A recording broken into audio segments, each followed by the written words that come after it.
Сенің мамаң қонаққа кетерде. Қалай, нормально ма?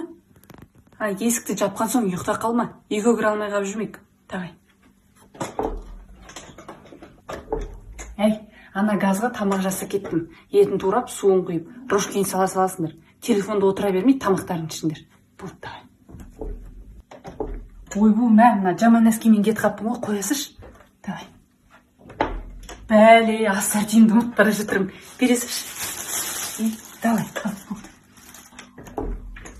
Ана бауырыңды жылатпа. Содан кейін телефонмен қайта-қайта звондай бермеңдер. Ой, болсаш? Болда не әкең айғайлап жатыр, есікті біліп алма.